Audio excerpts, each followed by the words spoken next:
Hello, my name is Susan Shillinglaw, and I'm the director of the National Steinbeck Center in Salinas, California. And today I'm interviewing summer interns to talk about their experience working in the summer at various institutions in this area, specifically the Steinbeck Center and Hopkins Marine Station. So I have with me Jenna Garden, who is a summer intern at the National Steinbeck Center. So welcome, Jenna. Thank you. Yeah.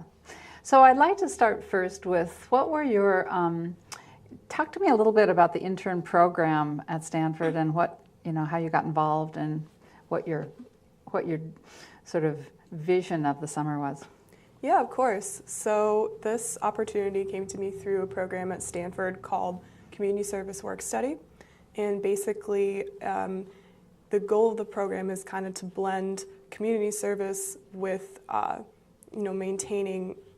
making your financial goals for the summer. Because a lot of the program recognized that students who have financial need might not necessarily be able to pursue service opportunities that don't help them cover their contribution for the school year. So my wages are funded through a combination of funds from the university and from the federal work study program. And then through the program, I build a learning plan and come up with what some of my goals are. So I'm able to kind of get the best of both worlds in that sense. Yeah, good. So what was your learning plan? What did you set out to do? So the program lets you choose from any nonprofit in the United States to work with. And I came into this really wanting to figure out how a nonprofit works, what all the elements are that go into it, all the daily things that you need to do. And because I'm also an English major, I wanted something that would be relevant to my interests. So the Steinbeck Center and learning more about John Steinbeck was really appealing, just because I'm also from Salinas, and so there was that personal element of it. So a lot of things just came together, and I thought that would be a great place to spend the summer. Oh, good. Yeah, and we're delighted to have you, of course.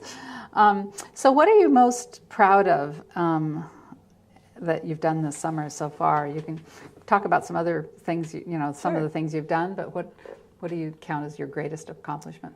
Well, it's funny because it hasn't been that long, but I feel like I've already done so much. One of my favorite moments was being able to submit the Monterey County Gives application. So I was able to help write the grant and kind of create the narrative to help get some more funding to update the exhibits. And then I really hope that results in some funds for the center because that would be really cool to see that come full circle. So that was a really great moment. Let's see.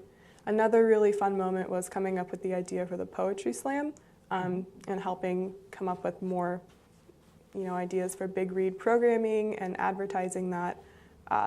So getting to see the marketing side of it and working with Eric has been really great. And I'm excited to see how the Poetry Slam turns out. I hope we get a lot of people interested in participating. And it'll be nice to have, to compile everything into a booklet at the end and have that tangible product. So those are two of my favorite moments, I think. Oh, and just kind of a funny one on the side was when we had all of those paper mache. What was the name of the artist? The Linares from pieces. Mexico City. Yeah, the Linares family. Kind of, when we had to store those with Lisa, kind of mummifying them and wrapping them in the muslin was kind of a fun, interesting thing to do. So those are some of my favorite moments. Good. I mean, I hope that's given you some insight into a nonprofit, the archives, the marketing side of it, and of course, coming up with ideas for programming, which is, you've been great at that. Let me just say that the Poetry Slam is going to occur on September 6th, or September 8th, I'm sorry, and that's the opening day of our, sort of the official opening of our big read. We have some kind of soft events, opening events before that, but we're opening with the Poetry Slam that it was Jenna's idea. Jenna designed the flyer. She's reached out to high school. So we welcome students and others to submit poems to Jenna. She has prompt from the book Citizen, which is our big read selection for this year. So she created 3 great prompts to write poems from about using those prompts. So I hope we get some really good poems. So, Me too. Yeah, that was good. And given what you set out to do and learn, what has been your greatest challenge, do you think? Or what are the greatest challenges at a nonprofit that you've sort of learned about?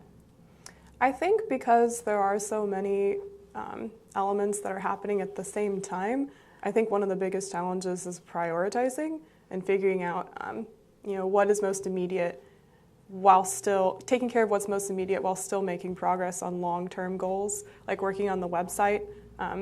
As we're trying to update our website, we're doing that in the midst of creating programs for things that are a lot more pressing. So I think just keeping that in the back of our minds and making steady progress on things that maybe seem a little more daunting in the long term, I think that's one of the major challenges in terms of keeping the gears grinding.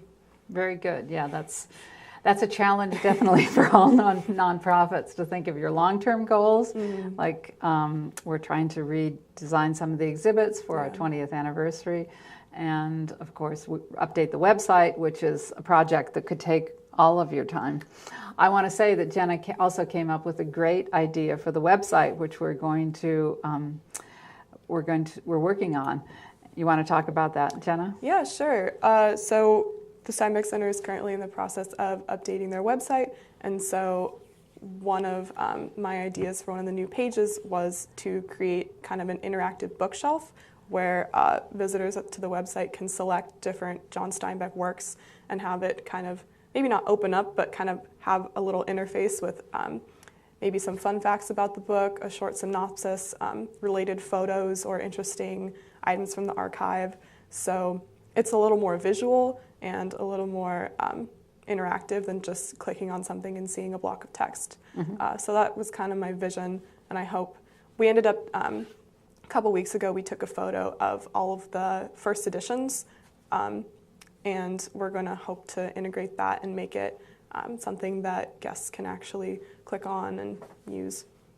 Yeah, and the template looks great. Yeah, Lisa did a great job. It's a great photo. Yeah, well, and you did a great job with the template for the pages as they open, because rather than just a block of text, it has pictures, text, facts, trivia questions, just some things, did you know? So they're really lively and fun, so I'm looking forward to that. Me too. Yeah, and that way I hope it's something that everyone can contribute to.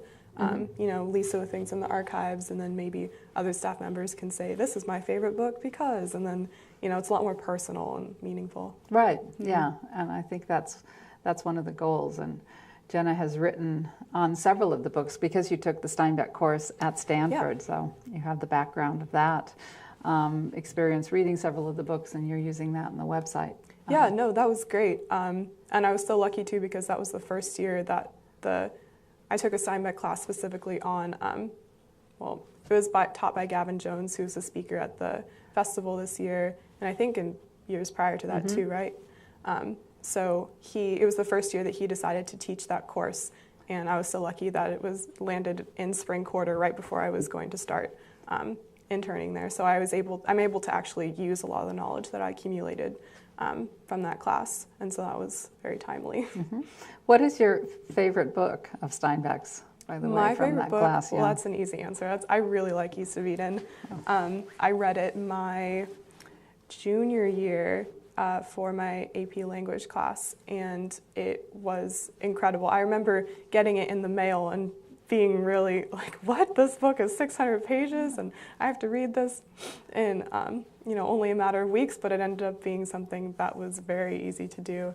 And I just think the fact that John Steinbeck was able to take this place that I grew up in and turn it into a place that was, that was worthy of literature, something that, my everyday surroundings were something that was immortalized and something that was treasured by so many readers throughout the nation. Like, realizing that was really, really neat. And so I would say that just that strong sense of place in East of Eden, and also like the incredible characters in it, were what made it my favorite book. Good, yeah. And you've written about East of Eden for the website, right? Yeah, I wrote a short thing on that. I think that one's actually a little longer than some of the others, but yeah. Good. Another thing that Jenna has been working on is some suggested readings for The Red Pony and Travels with Charlie for Penguin Press. So, and so you want to talk about that a little bit, or how challenging that's been? Yeah, so I've been working with Susan to come up with 2 pages for the end of a couple new editions for The Red Pony and Travels with Charlie that will be released by Penguin pretty soon. And it's definitely been difficult, I think, to find, I mean, not just selections from YA literature, but also like related TV shows and movies. But it's definitely been interesting because it's letting me explore, you know, a different genre and just kind of figure out what is trending, I guess.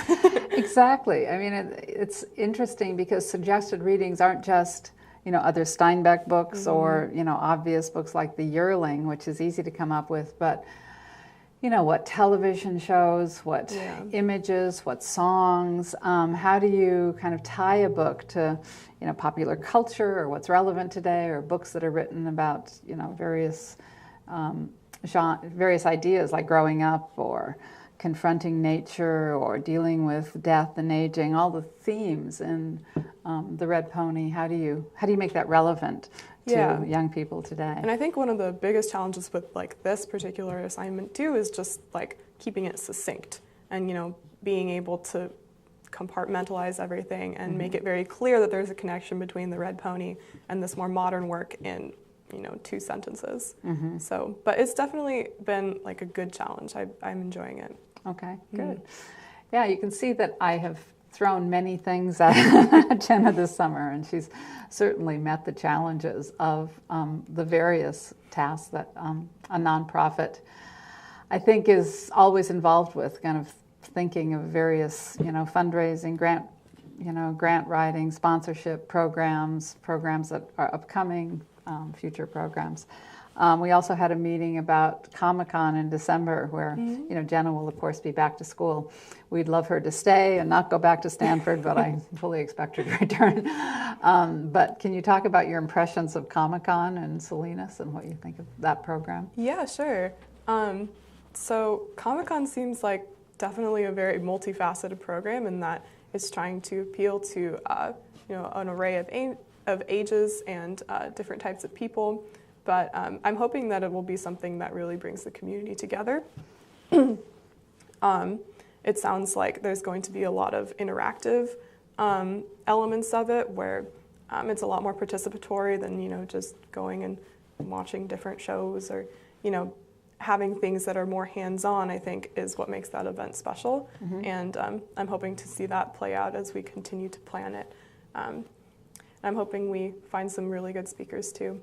Yeah, good. And Jenna's helping with that. Our focus is on literacy. We work with the Salinas Public Library, and we try to, you know, talk about literacy because, of course, you know, comics and visuals and text and the intersection of images and text are really sort of the direction that a lot of literature is taking. And so I think ComicCon can help celebrate that, you know, writing and images. And you had a great idea for 2 great ideas for ComicCon. One was you want to talk about those? The slam? Oh, Smash? Well, that wasn't my idea. That was Jonathan's idea. Yeah, well, Jonathan and but I just another endorsed student. that idea. We think it would be really fun to do a Super Smash Brothers tournament and offer prizes for people. It could get, because that game can have up to 8 players and a lot of people can get involved. So, I mean, that was something that I liked watching as a kid, and I hope that it draws a lot of people my age. And then, so Jonathan, I think, will definitely be good in coming up with more ideas like that. And then, is the second idea the face painting? Yes. Yeah. Face painting is something that I've done for a while, and I'm definitely willing to come and face paint for the kids. And maybe connect with a couple other local face painters who would be interested in helping out. But yeah, that's pretty much we what sort I'm of hoping roped to her back contribute in. there. So, well, I'll be back for Christmas break, so I really don't mind.